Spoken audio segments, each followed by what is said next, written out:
नमस्कार, मैं हूं आशुतोष और आप देख रहे हैं सत्य हिंदी। सत्य हिंदी के विशेष कार्यक्रम आशुतोष की बात में आपका स्वागत है। और अब आज की बातचीत शुरू करते हैं। आज शनिवार का दिन है और शनिवार के दिन हम दरअसल देश का राजनीतिक तापमान, सामाजिक तापमान मापने की कोशिश करते हैं न्यू इंडियन एक्सप्रेस के एडिटोरियल डायरेक्टर प्रभु चावला जी से। पिछले हफ्ते जब हमने बातचीत की थी उससे अब तक 3 महत्वपूर्ण घटनाएं इस वक्त देश के सामने हैं। पहला, एसआईआर को लेकर चर्चा गर्म है। राजनीतिक पार्टियों ने झंडा उठा रखा है, जबरदस्त तरीके से उसका विरोध है और देश के कई हिस्सों से बीएलओस की आत्महत्या करने की खबरें हैं। दैनिक भास्कर की खबर यह कहती है कि दरअसल अब तक 25 बीएलओस ने आत्महत्या की है या दबाव की वजह से उनकी मृत्यु हुई है। दूसरा, कर्नाटक के अंदर एक राजनीतिक संकट पैदा हो गया जहां डीके शिव कुमार और सिद्धरमैया के बीच में संघर्ष। डीके शिव कुमार मुख्यमंत्री बनना चाहते हैं, ऐसा उनके समर्थकों का कहना है कि जब पिछली बार विधानसभा के चुनाव हुए तो 2.5 साल का फॉर्मूला तय किया गया था। अभी तक जानकारी यह है कि ब्रेकफास्ट पर कुछ सुलह हुई है, लेकिन यह सुलह कितनी कामयाब होगी कहना मुश्किल है। तीसरा, प्रधानमंत्री नरेंद्र मोदी ध्वजारोहण के लिए राम मंदिर गए अयोध्या और एक बार फिर से चर्चा गर्म हो गई कि उत्तर प्रदेश के चुनाव नजदीक है और राम मंदिर के मसले को फिर से नए सिरे से गरमाने की कोशिश है, क्योंकि भारतीय जनता पार्टी को यह लग रहा है कि उत्तर प्रदेश के अंदर पीडीए और दलितों के बीच में कहीं ऐसा तो नहीं हिंदुत्व का मुद्दा कमजोर होता हुआ पड़ रहा है, इसलिए उसको फिर से कंसोलिडेट करने की जरूरत है। इन तीनों मसले पर और उसके अलावा प्रभु जी जिस मसले बात करना चाहेंगे वो तो अलग ही प्रश्न है अपने आप में। सर, आपका बहुत बहुत स्वागत है। ये एसआईआर को लेके जो जो जो एक चीज जो वाकई में लोगों को अखर रही है कि एक बहुत ही एक डिनायल का मोड कह सकते हैं, थोड़ा इंसेंसिटिव रवैया है। अगर आत्महत्या की खबरें आ रही हैं तो उसको चुनाव आयोग को दूसरे तरीके से देखना चाहिए। आपको क्या लगता है, ये रवैया आपको उचित लगता है? देखो, एसआईआर पे कोई आपको देखें शुरू से जब से शुरू हुआ है एक कंसिस्टेंसी है दोनों तरफ से। इलेक्शन कमीशन डिनायल मोड में है और ऑपोजिशन असर्टिव मोड में है। उनको कोई ना कोई बहाना चाहिए किसके ऊपर एसआईआर के ऊपर अटैक करें। पहले वोट चोरी का उन्होंने नाम लगाया, वोट चोरी हुई की जगह हुई नहीं हुई इसका कोई एविडेंस अभी तक नहीं मिला है। यही जरूर मिला है कि कई लोग ऐसे थे जो 2 जगह वोट दे करके आए थे, परंतु कोई भी बड़ी मात्रा में खड़ा होकर के सड़क पे नहीं आया कि मेरे वोट कट गए, मैंने वोट नहीं दिए। तो चला कई दिन तक उसका रिजल्ट आपने देखा कि वहां पर 2/3 3/4 मेजोरिटी एनडीए को मिल गई। जो नारा आपने उठाया था वो फिक्स हो गया और उसके ऊपर लोगों ने विश्वास नहीं किया और वोट पड़े। अगर आप कह सकते हैं कि एसआईआर की वजह से पड़े या मैनिपुलेशन की वजह हो सकते हैं, परंतु 75% सीट लेना और उसके अंदर जितनी भी हेराफेरी आप करेंगे मेजोरिटी तक तो रुकी जाएंगे ना, 50-50% रुकी जाएंगे। तो मैं कहूंगा कि दोनों तरफ से कंसिस्टेंसी है कि अपोजिशन का ये कह सकते हैं सवाल खड़े करते चले जाएं, उनकी साख को गिराया जाए। और इलेक्शन कमीशन भी उसके लिए खुद जिम्मेवार है क्योंकि वो पूरी तरह से उसका जवाब देने में शामिल नहीं होते। वो अटैकिंग मूड में आते कि आपने केस क्यों नहीं किया, आपने एफिडेविट फाइल नहीं क्यों किया। इलेक्शन कमीशन जिस तरह से इसको हैंडल करना चाहिए उसमें टोटल फेल हुआ है और इनके ज्ञानेंद्र कुमार के जमाने में साख जितनी गिरी है कभी हिंदुस्तान में इलेक्शन कमीशन की नहीं गिरी, परंतु अपोजिशन की साख भी उतनी गिरी है। वो प्रूव नहीं कर पा रहे हैं कि कितने वोट गए या कटे नहीं है कटे। तो दोनों तरफ से लगता है कि प्रजातंत्र के ऊपर हमला हो रहा है। इलेक्शन कमीशन जो भारत का इतने बड़े 90 करोड़ लोगों के वोट पड़वाता है और 100 इलेक्शन असेंबली के अभी तक हो चुके हैं 2004 से लेकर के, जिसमें कांग्रेस पार्टी 90 में लगभग हार गई है पार्लियामेंट में मिला करके। परंतु इतने अच्छे तरीके से इलेक्शन कराना, उसके बाद क्वेश्चन उठाना, एसआईआर का सोल्यूशन ये है कि उसकी ट्रांसपेरेंसी दिखाई देनी चाहिए। परंतु एसआईआर की वजह से हम चुनाव हार गए हैं, इसके ऊपर मैं विश्वास नहीं करता क्योंकि जितना मार्जिन है विक्ट्री का उसमें एसआईआर मैनिपुलेशन बहुत मुश्किल है। क्योंकि उन्होंने बढ़ा दिया दिखाने के लिए कि हमने 3/4 दिए हैं, वो 50% तो जीत ही रहे थे। और जिस तरह से मैंने पहले भी कहा था कि जो भी डिवीजन हुआ है उसके अंदर कास्ट का जो पोलराइजेशन हुआ है, मुस्लिम और यादव एक तरफ, बाकी सारी की सारी जातियां एक तरफ हो गई हैं जैसा दिखाई देता है। अब उसके अंदर क्या हुआ, वहां के लोकल लोग जाते होंगे, कांग्रेस को अभी तो समझ नहीं आ रहा क्यों हार गए हो। तेजस्वी यादव शौक से निकले नहीं है, वो बिहार छोड़ के कहीं और चले गए हैं। तो एसआईआर के ऊपर जो आपने बात उठाई है वो बिल्कुल सच है। जिस तरीके से किया गया, जो टाइम का दिया गया, एक प्रोसेस होता है, हर बार रिवाइज होते हैं, परंतु सडनली बिहार में करना, फिर वेस्ट बंगाल में करना, फिर कहीं यूपी में शुरू करना, ये एक तरीके से जहां जहां चुनाव आते जा रहे हैं वहीं पहले करा देना।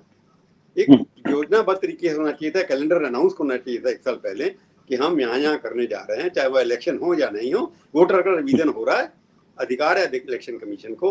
पर जिस तरह से कर रहे हैं उसके ऊपर भी सवाल उठ रहे हैं कि जिस तरह के फॉर्म बनवाए जा रहे हैं, क्या वो पीपल रिप्रेजेंटेटिव पीपल एक्ट जिसको रूपा बोलते हैं, उसके अंदर फॉर्म है कि नहीं है?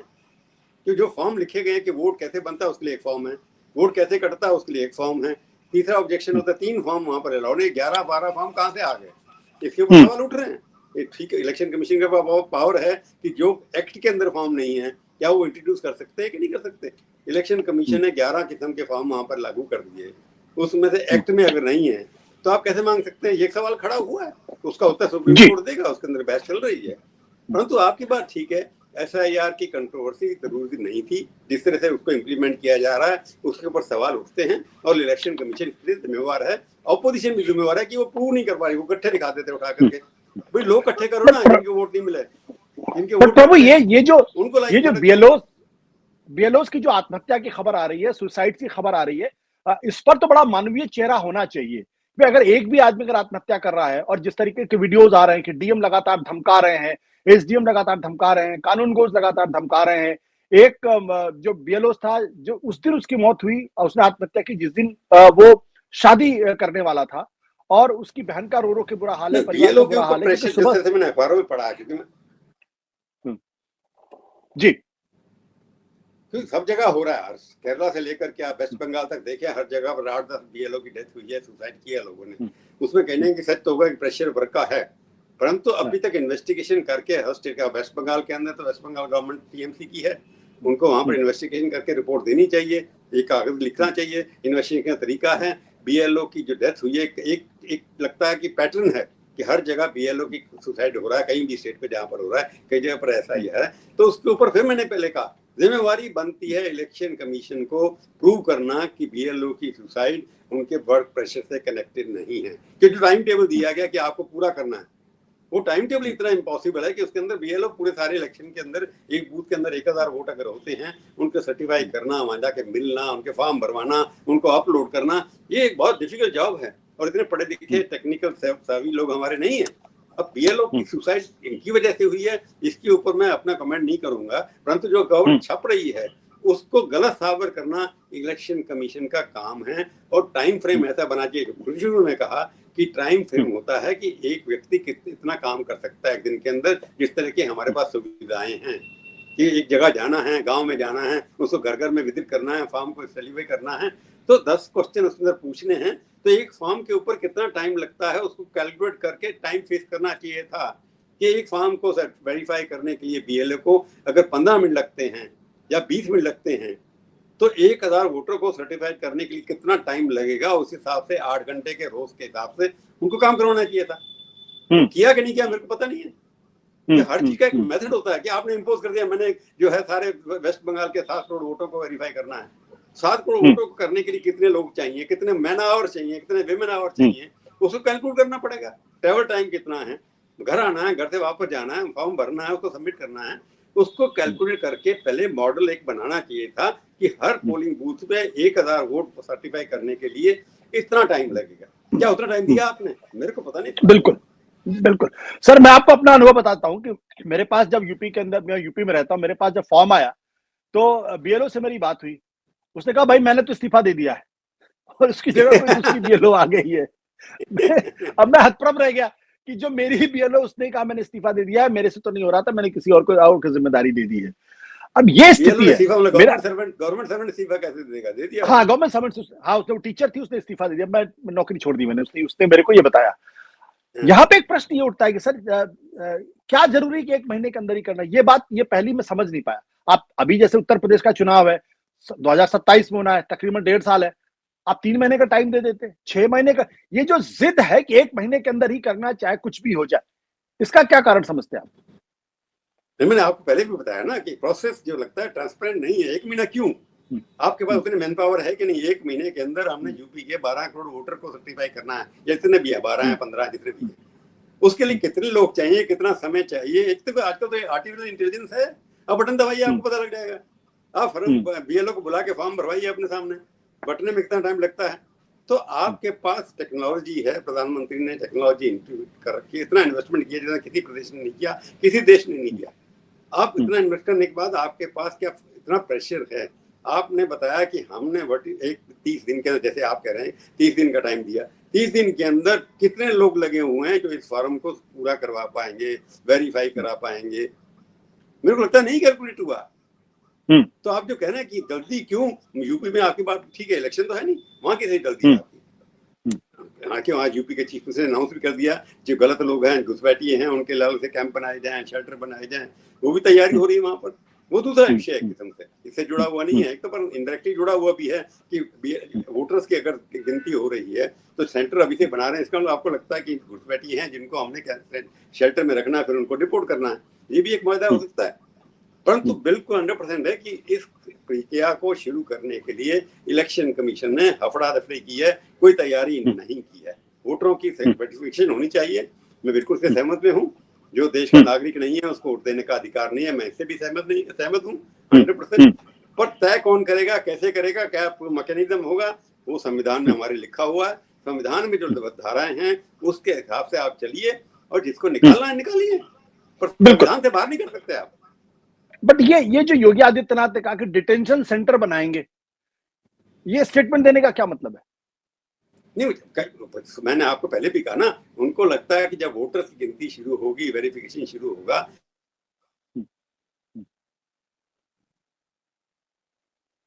उसमें ऐसे भी सुप्रीम कोर्ट का आदेश भी है उसके अंदर कि ऐसे लोगों के अलग से डिटेंशन पर रखना जाएगा, जब उनकी पूरी वेरिफिकेशन हो जाएगी तब उनको डिपोर्ट आप करेंगे।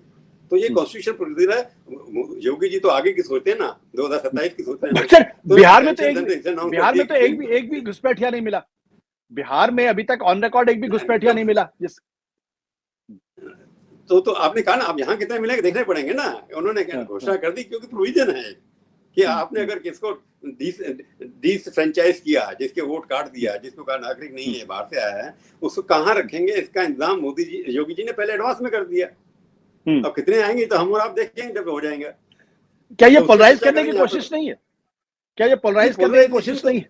नहीं, पोलराइजेशन करने की चल रहा है, ऑनगोइंग प्रोसेस है, वो रुकता नहीं है, वो तो ऑनगोइंग प्रोसेस है वो तो ये उत्तर प्रदेश के अंदर 27 में चुनाव है, और उत्तर प्रदेश पिछली बार भारतीय जनता पार्टी की स्थिति बहुत कमजोर हुई, 33 सीटों पर आकर टिक गई। बहुत सारे लोग ये जोड़ के देखने के प्रधानमंत्री ने जिस तरीके से ध्वजारोहण किया अयोध्या के ऊपर, ये दरअसल एक बार फिर से हिंदुत्व को यूपी में मजबूत करने की कोशिश है। आप इससे कितना सहमत है? देखिए, मैं उसके बाद बाई इलेक्शन हुए, वो जीत गए बीजेपी दोबारा से कई जगह पर। तो वो एक पार्लियामेंट के अंदर चला था कि वहां पर सिलेक्शन ऑफ कैंडिडेट्स, पोलराइजेशन नहीं हो सका। अखिलेश यादव पहले तैयारी कर अच्छे कैंडिडेट प्रोड्यूस कर दी है। वो पार्लियामेंट का इलेक्शन, उसके बाद जो इलेक्शन हुए हैं बाई इलेक्शन, वहां पर सारे बीजेपी जीती है, काफी लोकल इलेक्शन भी जीती है वहां पर। तो आप जो कह रहे हैं कि मैंने पहले कहा कि हिंदुत्व, भारत को हिंदुत्व रंग में रंग देना, सोच को हिंदुत्व में रंग देना, ये एक टूल किट का पार्ट है। एक तरफ विकास, दूसरी तरफ हिंदुइज्म, दोनों को साथ लेकर के बीजेपी सरकार चल रही है और मोदी जी उसके साथ चल रहे हैं। तो यूपी में जो हो रहा है 27 में, वेस्ट बंगाल में भी वही होता है। आप देखते हैं, अब मैं एग्जाम्पल देता हूँ कि मैंने जो स्टडी की है, 2014 मई में जब चीफ प्राइम मिनिस्टर बने और अब तक मोदी जी ने 110 से ज्यादा मंदिरों को विजिट किया। विदेश में जाते थे मंदिर, देश में जाते थे मंदिर हैं। साउथ में जहां राम मंदिर का किसी को पता नहीं था, वो ढूंढ लिए उन्होंने, वहां भी चले गए वो। तो इसलिए उनका ये है कि जिस प्रदेश में जाते हैं, पॉलिटिकल काम हो, सरकारी काम हो, पर मंदिर जरूर ढूंढते हैं, वहां जाते हैं। जो मंदिर हम लोग भूल गए थे, जो अच्छे मंदिर पुराने हैं, जहाँ पर जाते हैं लोकल लोग जाते हैं। तो मंदिर के साथ अपने आप को आइडेंटिफाई करना, जब आप मंदिर के साथ आइडेंटिफाई करते हैं तो हिंदुत्व का अपना कलर जो है उसको भी कंसोलिडेट करते हैं। वहाँ की जनता अगर जातियों में बटी हुई है, तो मोदी जी अगर उस मंदिर में जाते हैं या उस मठ में जाते हैं, तो वहाँ पर वो अपने आप को हिंदुत्व के साथ कनेक्ट करते हैं और दूसरी मीटिंग करते हैं विकास के बारे में कि मैं यहाँ पर इंफ्रास्ट्रक्चर लाऊंगा। तो दोनों का डेडली कॉम्बिनेशन है। या मार्क्स ने कहा था, या माओ सेतुंग ने कहा था, religion is the opium of masses. तो उनको मार्क्स ने कहा था, हाँ, तो मार्क्स ने कहा था रिलीजन हिंदुस्तान में प्रूव हो रहा है, बिहार में प्रूव हुआ है इसके ऊपर। तो अभी आप देखिए, मठ वहाँ उडुपी गए थे कल परसों, वहां के मठाधीश ने क्या कह दिया, संत जी ने, कि मोदी जी अगर स्ट्रांग है, विजित है, संस्कृत में उन्होंने बोला है, तो सारा देश सुरक्षित है। तो मोदी जी की तारीफ करना, उनको भी लगा कि मोदी जी हिंदुत्व को बचा रहे हैं। उन्होंने पहली बार सुना है कि कोई भी वहां पर बैठा हुआ मठ के अंदर जो वहां का मुखिया है, वो प्रधानमंत्री की तारीफ कर रहा है, प्रधानमंत्री कहाँ बैठे हैं। तो ऐसे इससे पहले वहां सत्साई बाबा के यहाँ चले गए, वहां पर भी बैठकर उन्होंने पूजा की। तो अब उनकी एक यात्रा देखिए जो गुजरात से शुरू हुई थी। मोदी जी ने प्रण कर रखा है कि देश के अंदर शंका जो है कि कोई भी हिंदू से जुड़ा हुआ चिन्ह, मूर्ति, स्थान, वहां पर हम जाकर के रिवाइव जरूर करेंगे। अब प्रतिनिधि जी गई हमारी कुरुक्षेत्र में चली गई, अब गीता के ऊपर कितना बड़ा भाषण दे दिया। अब गीता के ऊपर की लड़ाई करना है अपने धर्म के लिए, जहां आपको लगता है। तो जो आप कह रहे हैं कि पोलराइजेशन नहीं है हिंदुस्तान के अंदर, पहले लोग हिंदू हूं, मैं गर्व से कहूं मैं हिंदू, वो एक चल था कि सेकुलरिज्म तो खत्म ही हो गया वर्ड, कोई यूज नहीं करता। आप और मैं, आप तो लेफ्ट थोड़े लिबरल हैं मेरी तरह, मैं राइट लेफ्ट हूँ, आप लेफ्ट राइट लेफ्ट के लेफ्ट है, तो सेकुलरिज्म आप भी यूज नहीं करते। वो सेकुलरिज्म नाम को उन्होंने खत्म कर दिया, ये सबसे विक्ट्री उनकी है कि कोई यूज नहीं करता, वी आर सेकुलर कंट्री। तो हिंदुत्व के नाम पर हर भारत को जातियों से ऊपर उठा देना, जो आपने कहा पहले कि जातियों को तोड़ देना, पोलराइजेशन करना। यूपी की विक्ट्री क्या थी, कल्याण सिंह की विक्ट्री क्या थी, बैकवर्ड थे पर राम मंदिर मस्जिद गिराई, उसके बाद क्या हार गए चुनाव पहले, तो उसके बाद जीते आ रहे हैं, हरा नहीं सकते उनको। तो हिंदुत्व है कि हिंदुत्व को कंसोलिडेट करते रहना, हर जगह पर जाके याद कराना कि हमारी संस्कृति जो है, उन्होंने कहा हमारा कल्चरल रेनेसांस हुआ है, रिवाइवल हुआ है कल्चर, जैसे कहा उन्होंने कि सांस्कृतिक रूप से हम जुड़ रहे हैं एक तरह। चाहे वो पहली बार उन्होंने एक वर्ड यूज किया कि इंडिया के, ये नहीं कहा कि हिंदू राष्ट्र बन रहा है, उन्होंने कहा कल्चरल रिवाइवल हमारा हो रहा है, संस्कृति जो हमारी पुरानी है उसके अंदर हम सब लोग जुड़ करके आ रहे हैं। ये हिंदुओं को इकट्ठा करने का, जो हिंदुत्व में विश्वास करता है उसको करने का एक उनका प्रयास है, वो चलता रहेगा, रुका नहीं है जब से वो मुख्यमंत्री बनी है। 25 साल होने वाले उनको सत्ता के अंदर, उसके अंदर उनका यही है, विकास और हिंदू बाण है उनके पास दो, जो उनको चलाते रहते हैं सब। बट क्या आपको लगता है सर कि ये जो हिंदुत्व और जो विकास का जो डेडली कॉम्बिनेशन जो आपने बोला है कि वाकई में इनको 40% से ज्यादा वोट ला सकता है, क्योंकि 31%, 37%, 36% पे आकर टिक गए। ऐसा लगता है कि इसके ऊपर बढ़ोतरी नहीं हो पा रही है। ये इसको आप कैसे देखते हैं? नहीं, अब ये तो एक आंकड़े की बात है, सिवाय 2-4 इलेक्शन को छोड़कर के, पहले नेहरू जी का इलेक्शन और राजीव गांधी इलेक्शन छोड़कर दीजिए, कांग्रेस पार्टी के भी 40% से ज्यादा वोटिंग थी। इस बार अगर 33%, हमारी डेमोक्रेसी है, फर्स्ट पोस्ट जो है जिसको सबसे ज्यादा वोटें मिलते हैं वो बन जाता है। तो उस मैंडेट को आप फिर से नकारात्मक नहीं कर सकते कि उनको 33% मिले हैं, इससे 67% वोट नहीं मिले, तो आप नहीं कर सकते, क्योंकि हमारा सिस्टम ही ऐसा है, जो जीते वो सिकंदर। तो आप इस वोटों को परसेंटेज में कन्वर्ट करेंगे तो दिल्ली, इंडिया में रिवोल्ट होना चाहिए तब तक, जितना मोदी जी ने हिंदुत्व के ऊपर किया, जो कुछ किया, बाबरी मस्जिद गिरी, उसके बाद बहुत कुछ हुआ, मंदिर बनाए, जब उन्होंने अब देखा ध्वजो कहाँ पर रहा, काफी केवल साधु थे। आपको मैंने पता, उनका सिस्टम देखिए कैसा है। पहली बार जब उन्होंने जनवरी के अंदर 2023 के अंदर वहां पर इनॉग्रेट किया था, तब हर किस्म के फिल्म स्टार, इंडस्ट्री, सबको बुलाया था। इस बार साधु लोग ज्यादा थे वहां पर। जो साधु घर घर में जाकर प्रचार करते हैं, उनको अपने साथ जोड़ना, उनको वीआईपी ट्रीटमेंट देना, उनको बुलाकर गाड़ियां देना, बिठाना, खाना खिलाना, वहां जोड़ना,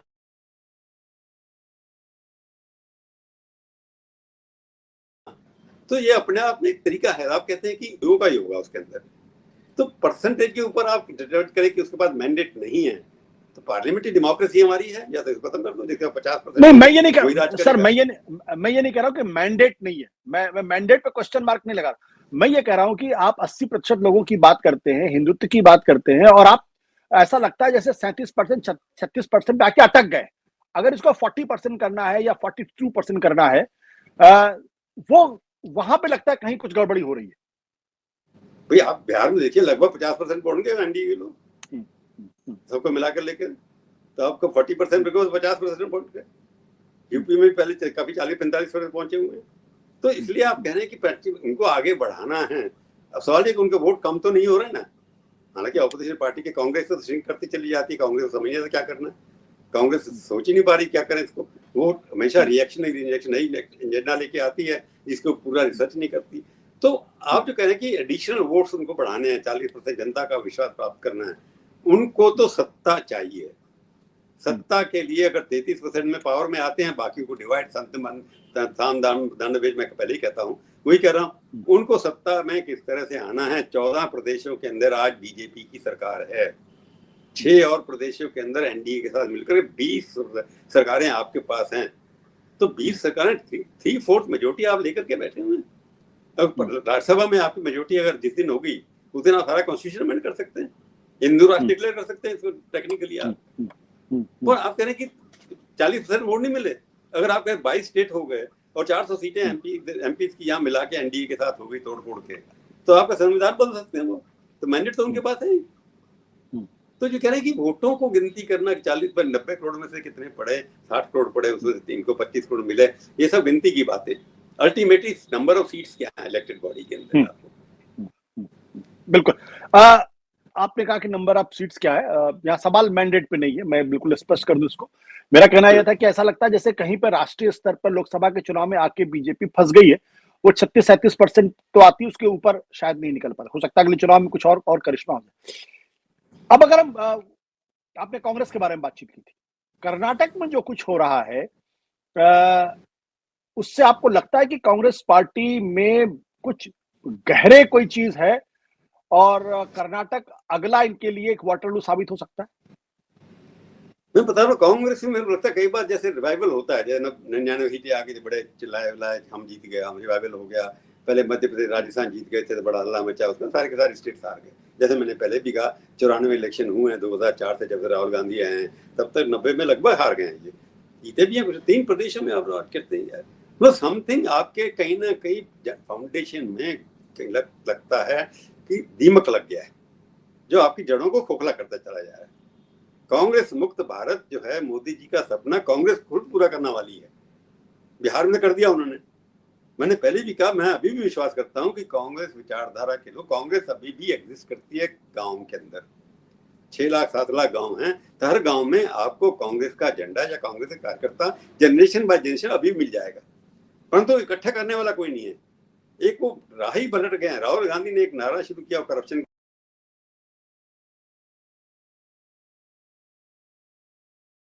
उनको वो इकट्ठा नहीं कर पाए। तो कांग्रेस जो है एकदम एक तो फैक्शन जो बचे हुए लीडर है वो आपस में लड़ रहे हैं। राहुल गांधी ने कभी कांग्रेस वर्कर्स की मीटिंग करके, असेंबली के एमएलए बुला करके उनके साथ कभी मीटिंग की आपने देखा कभी? बीजेपी के लोग पहला इलेक्शन जीते हैं दूसरे तैयारी शुरू कर देते हैं। वेस्ट बंगाल के अंदर आधा दर्जन मंत्री यूपी से अभी बैठे हुए इंचार्ज बन करके, अभी इलेक्शन है नहीं। तो कांग्रेस पार्टी के अंदर connectivity with the top leader, imposed leadership Gandhi परिवार की, और नीचे जो कार्यकर्ता है उसके पास कनेक्टिविटी नहीं है। चीफ मिनिस्टर एमएलए से कम मिलते हैं, वहां के प्रेसिडेंट को बना दिया जाए तो मिलते नहीं है। सो संगठन जो उनका चरमरा गया है, खोखला हो गया है। पहले मास बेस्ड लीडर थी मिसेस गांधी जो उनको लोगों को इकट्ठा कर लेती थी नाम थे अपने। अब आपका मास बेस्ड लीडर नहीं है। मोदी जी मास बेस्ड लीडर भी है, पार्टी भी स्ट्रांग है, दोनों कॉम्बिनेशन है। एक स्ट्रांग लीडर, एक स्ट्रांग उनकी पार्टी। यहाँ कांग्रेस के पास ना स्ट्रांग लीडर है न पार्टी है। उस पार्टी को इकट्ठा करने के लिए कोई भी आज तक प्रयास नहीं किया गया। कांग्रेस बिहार में हार गई, हाँ जी हमने हमारी मीटी हुई, सबकी सुनी, भाई ठीकरा किसके सिर पर पड़ा? राहुल गांधी का हाँ जी मेरी भी गलती है। भाई पब्लिक में कहो, स्टेटमेंट दो, प्रेस कॉन्फ्रेंस बुला करके बिहार के सब कार्यकर्ताओं को बुलाओ, कहो जी हमारे से गलती हुई, एक 500 700 800 वर्कर जो लगे हुए थे जो, उनसे बैठ के बात करो। तो कांग्रेस फीडबैक सिस्टम में विश्वास ही नहीं करती। इसलिए कांग्रेस जो है हारने के बाद वही 4-5-6 लोग सामने दिखाई देते हैं। कांग्रेस को जब तक अपने वर्करों से जोड़ेगी और वर्कर जनता से जुड़ेगी तब तक रिवाइव नहीं हो सकती। कर्नाटका में ये है, वो पिछले 2.5 साल से जब से बने तब से इसमें लगे कि शिव कुमार कब मुख्यमंत्री दोबारा बनेंगे, मतलब बनेगा पहली बार। तो कांग्रेस को मैं बता रहा था आपको, कांग्रेस को अपने आप को सोचना होगा, रिवाइव करना होगा, री इन्वेंट करना होगा, री इमेजिन करना होगा अपने। और अपने राहुल गांधी की टी शर्ट फेल हो गई है, उसको धोती कुर्ते में आना पड़ेगा, कुर्ते पजामे में आना पड़ेगा। तो टी शर्ट जो उन्होंने किया था कि कैजुअल है, ये है, कांग्रेस टी शर्ट में इलेक्शन नहीं जीत सकती। कांग्रेस जीतेगी सफेद खादी टोपी में और सफेद कुर्ते पजामे में। जब आपने अपनी शक्ल बदल दी तो शक्ल बदल गई, आइडियोलॉजी बदल गई। टी शर्ट रिप्रेजेंट करती है कैजुअलनेस, कैपिटलिज्म, फ्रीडम, ये या जेएनयू रिप्रेजेंट करती है। वो उसका मौसम चला गया भाई, अब रियलिटी पे आइए। पर कांग्रेस का कोर जो है, आपको लगता है कि कांग्रेस में सरकार बचेगी? कांग्रेस की कर्नाटक में कांग्रेस की सरकार बचेगी? नहीं, अगर कांग्रेस इन्होंने फैसला कर लिया, कांग्रेस क्योंकि सत्ता से बाहर को नहीं जाना चाहता, अनलेस वहाँ बीजेपी के साथ कोई लोग मिले हुए हैं, जैसे वहां पर मिले हुए हैं, डिफेक्शन हो जाए। कि पहली बार बीजेपी ने ट्राई किया, गिरा नहीं सके सरकार को, आपने कोशिश की, नहीं गिरा पाए, सक्सेसफुल नहीं रहे, क्योंकि वहाँ शिव कुमार और सिद्धरामैया दोनों पुराने कांग्रेसी हैं, छोड़ के जाने वाले नहीं है। परंतु सिद्धरामैया को कभी कभी आरएसएस की प्रार्थना गा देते हैं बैठ करके, नमस्ते सत्ता वत्सव, तो उसे लगता है कि वो चल जाए, पर मेरे को लगता नहीं चलेंगे। पर वहां पर फ्यूचर अगर किसी में है, जो वहां के कांग्रेस वर्कर कह रहे हैं कि एग्रेशन जो बीजेपी पार्टी के अंदर है इस तरह का, उस एग्रेशन को मीट करने के लिए सिर्फ शिव कुमार ही सूटेबल हैं।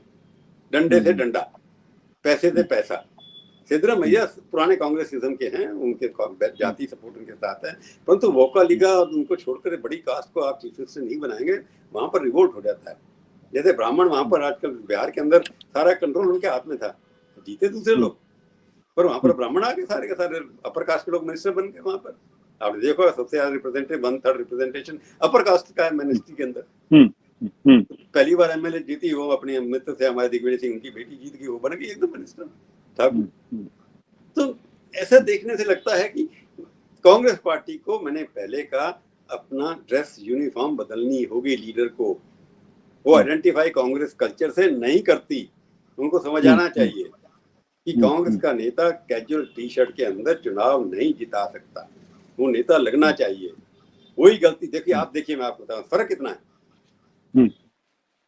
यादव ने अपनी लाल टोपी नहीं उतारी, कुर्ते पजामे में हमेशा दिखाई देते हैं, जब से भी हैं, जहां भी जाते हैं उनके वर्कर उनके साथ लाल टोपी में आते हैं। आइडेंटिटी है कि हम प्राउड ऑफ लाल टोपी। उनके सारे वर्कर जब भी जाते हैं लाल टोपी और सफेद कुर्ते पजामे में होते हैं, वो पॉलिटिशियन लगते हैं। यहाँ अपनी तेजस्वी यादव भी टी शर्ट में चलती है, उनको भी असर हो गया। वहां पर लालू जी को देखा था आपने टी शर्ट में कैंपेन करते हुए, कभी वो कुर्ता पजामा पहनते जाते थे, अपनी भाषा में बात करते थे। तो यंग जनरेशन जो भी है वो उनको करना पड़ेगा।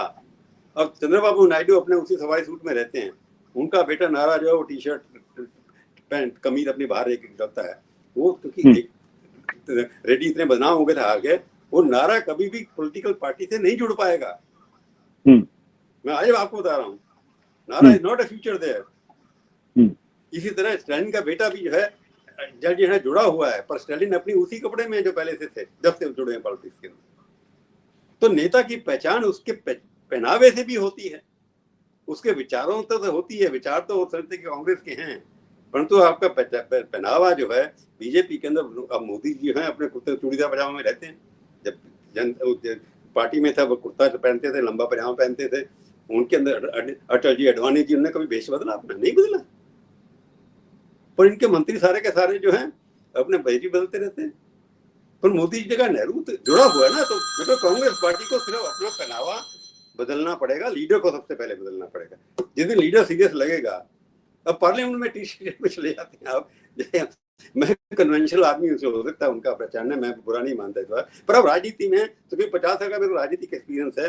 राजनीतिक के अंदर नेता की पहनावा ही उसका पहचान है। अब सचिन पायलट क्यों नहीं जाते टी शर्ट पहन के अपने कैंपेन में? कभी देखा नहीं आपने? यंग फेलो, हैंडसम फेलो, अच्छा बोलते हैं, परंतु जब वो पार्टी कार्यकर्ता में जाते हैं उनको सफेद कुर्ते पजामे देखेंगे आप। दिग्विजय सिंह अभी तक वही कपड़े पजामे पहनते हैं। इवन माधवराव सिंधिया के बेटे ज्योतिर्मय सिंधिया आपको कुर्ते पजामे में दिखाई देंगे। तो बेसिकली प्रभु आपका कहने का मतलब ये, कर्नाटक के अंदर कांग्रेस की सरकार अभी फिलहाल जाती हुई दिखाई नहीं पड़ रही है, लेकिन आपने जो महत्वपूर्ण बात कही वो ये कि राहुल गांधी को अपना पहनावा बदलना पड़ेगा। जो टी शर्ट है उससे कैजुअल लुक आती है और नेता का की अपनी एक पहचान होती है। अब आपकी सुझाव को राहुल गांधी सुनते या नहीं सुनते ये तो अलग तरीके का प्रश्न है, लेकिन असली सवाल यही है, कांग्रेस का चेहरा तो आप बदल नहीं सकते, राहुल गांधी रहेंगे परमानेंटली। उसका नुकसान कपड़े बदल, चाल और चलन और चेहरा नहीं बदलना, पहनावा बदलना पड़ेगा, लुक बदलना पड़ेगा, और लुक कन्वेंशनल कांग्रेस का वापस आना पड़ेगा। जब तक कांग्रेस नहीं बनेगी, यानी कांग्रेस के नेता कांग्रेस ही नहीं बनेंगे, मैं कह रहा हूँ कांग्रेस के नेता कांग्रेस ही बनेंगे, तभी कांग्रेस वापस आएगी। बिल्कुल। मुझे लगता है कि प्रभु के सुझाव को कांग्रेस पार्टी को गंभीरता से सोचना चाहिए, खासतौर पर राहुल गांधी को। क्या वाकई टी शर्ट कोई बड़ी बाधा है या कुछ और? बहुत बहुत शुक्रिया आपसे बातचीत करने के लिए। Thank you so much. Thank you.